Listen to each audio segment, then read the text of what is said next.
speaker, your times begin now. वंदे वंदे झाकोलू का गुड़ खाना, झाकोलू का गुड़ खाना और नहर में नहाना, बाजरे की रोटी और बथुए का साग बनाना,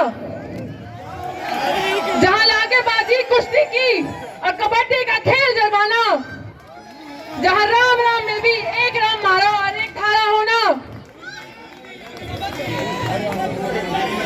वही मेरे घरवाला ने बोली है कि बेटी जब तक थारी बाता में दम है, जब तक थारी बाता में दम है तब डट के खड़ी रहिए।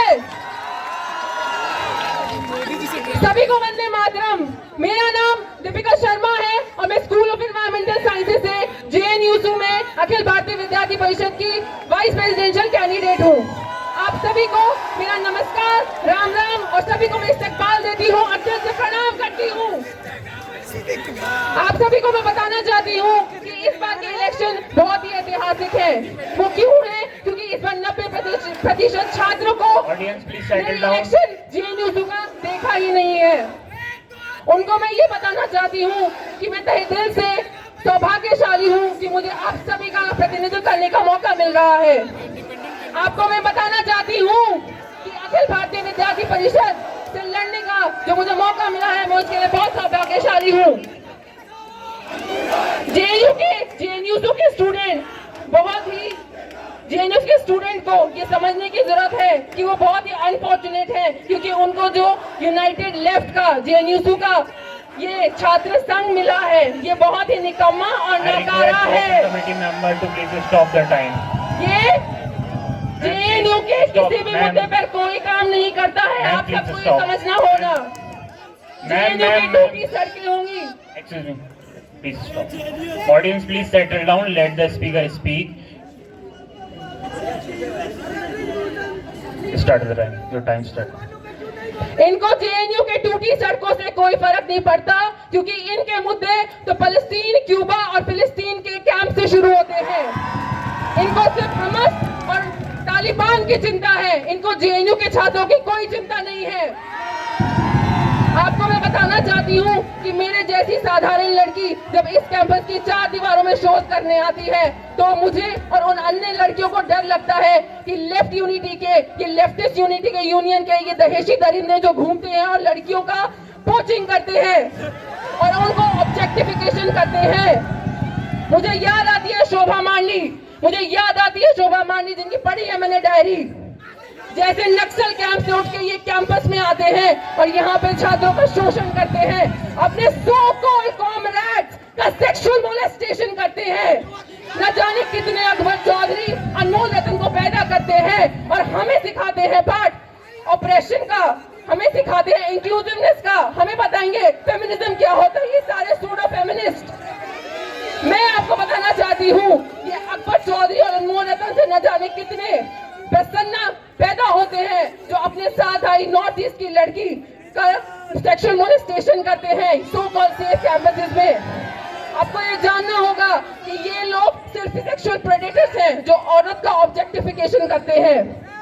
ये हमें बताएंगे कि JNU कैसे चलता है, जबकि यहाँ की सेफ्टी इन्होंने खाक में मिला रखी है।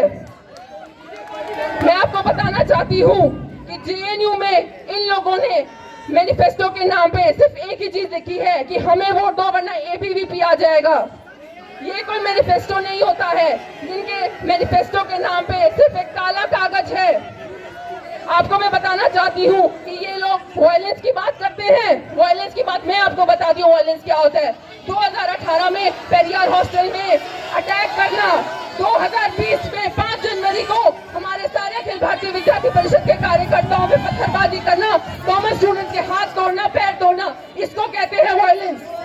वायलेंस उसको कहते हैं जब साधारण छात्र जैसे सिद्धार्थ केरला में मार दिए जाते हैं, उनका सुसाइड कह के उनको मर्डर किया जाता है। सिंगूर की गलियां क्यों सुनी है? क्योंकि SFI खूनी है। मैं आपको बताना चाहती हूँ कि आज भी तापसी मलिक की आवाज से वहाँ की सड़कें चीख उठती है, वहाँ की मिट्टी खून से सनी है। इनका रक्त रंजित चरित्र है इस यूनाइटेड लेफ्ट का। मैं आपको बताना चाहती हूँ कि ये जो लेफ्टिस्ट यूनियन है ये सिर्फ इस कैंपस को बिगाड़ने में लगी है और कुछ काम नहीं करा। पिछले 5 सालों में जो इसने स्टैग्नेंसी लाई है इस कैंपस में और आज तक इसने कोई काम नहीं किया है। मैं आपको बताना चाहती हूँ जब भारत में संदेशखाली जैसे 24 नॉर्थ परगनाज में 3 नहीं 30 नहीं 100 ट्राइबल वुमेन्स का रेप होता है, तब यहाँ की लेफ्टिस्ट प्रेसिडेंशियल कैंडिडेट जो यहाँ पे थी सीपीआई की कैडर उसका मुंह बंद हो जाता है, इनके पूरी यूनियन का मुंह बंद हो जाता है। तब ना कोई टपली बजती है, ना कोई पर्चा आता है और ना कोई कैंडल लाइट मार्च निकलता है। इन लोगों ने सिर्फ अपना जेएनयू का यूनियन अपने पॉलिटिकल प्लेटफॉर्म के लिए यूज कर रखा है। इनको सब अपना पॉलिटिकल प्लेटफॉर्म और अपना पॉलिटिकल भविष्य चमकाना है, इसलिए इन लोगों ने जेएनयू को हड़प रखा है। आपको मैं बोलना चाहती हूँ कि अखिल भारतीय विद्यार्थी परिषद के कार्यकर्ता कोविड हो ना हो 365 दिन 24 घंटे स्टूडेंट के हित के लिए काम करने में लगे हैं।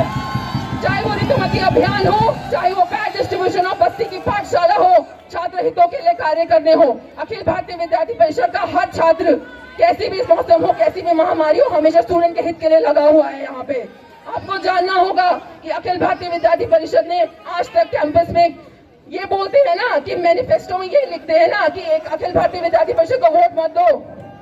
मैं आपको बताती हूँ अखिल भारतीय विद्यार्थी परिषद ने 1990s में जीएस कैश की स्थापना की थी। यहाँ पे जीएस कैश कैंपस में इसलिए आ पाया क्योंकि एबीवीपी का एसएल का एक्टिविस्ट वहाँ पे इन्वॉल्व था।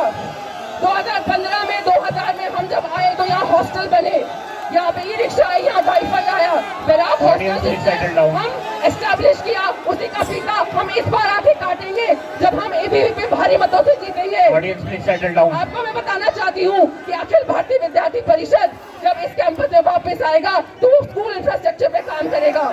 इनको साइंसेस से भी कोई मतलब नहीं है। मैं खुद साइंसेस से आती हूँ और मैं देखती हूँ कि साइंस को इन्होंने कैसे नेगेटिव कर रखा है। इसको साइंस को ये लोग देखते ही नहीं है क्योंकि इनको डेवलपमेंट से कोई मतलब ही नहीं है। ये लोग एक नंबर के डिस्ट्रक्टिव हैं।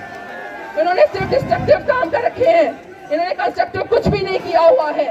साइंसेस के नाम पे इनको कोई फंडिंग से मतलब नहीं। आपको बताना चाहती हूँ 498 करोड़ का बजट कैंपस के लिए आया था 2019 में। हमारे प्रेसिडेंशियल कैंडिडेट 2019 में जो थे उन्होंने प्रॉमिस किया था मैनेजमेंट और इंजीनियरिंग के हॉस्टल बनेंगे और वो फंड एबीवीपी के संघर्षों से इस कैंपस में आया था। पर क्या हुआ, जेएनयू यूनियन इनकॉम्पिटेंट है, इसलिए वो कभी आया ही नहीं, यहाँ पे लागू ही नहीं हो पाया, डिस्ट्रीब्यूट ही नहीं हो पाया। वरना यहाँ की जो डेवलपमेंट है वो वर्ल्ड क्लास होती, उसमें इंफ्रास्ट्रक्चर होता, लैब बनती, सीआईएफ बनता। पर आपको इससे मतलब ही नहीं क्योंकि साइंस स्टूडेंट आज भी school of environmental sciences Chandrayaan और मंगलयान के प्रोजेक्ट कर रहा है। पर इन लेफ्टिस्टों को SSS की बिल्डिंग के पीछे भारत तोड़ने का ही नारा लगाना है। लोग चांद पे पहुंच गए, मंगल पहुंच गए, पर इनको फिलिस्तीन और देश विरोधी नारे लगाने से फुर्सत ही नहीं है। क्या आप चाहते हैं ऐसे लोगों को चुना जाए दोबारा से जेएनयू के लिए? मैं बोलना चाहती हूँ 2015 में हॉस्टल कैंपस प्लेसमेंट वाईफाई हमारा नारा था और हमने वो करके दिखाया 2015 में। और मैं कहना चाहती हूँ कि अगर इस बार फिर से आप हमें जिताइए, हमें भारी मतों से एबीवीपी को वापस लाइए तो आप देखेंगे जेएनयू क्या वर्ल्ड क्लास सोसाइटी बन जाएगा, वर्ल्ड क्लास यूनिवर्सिटी बन जाएगा। आपको देखना चाहिए कैंपस के लिए हम काम करेंगे। पूरा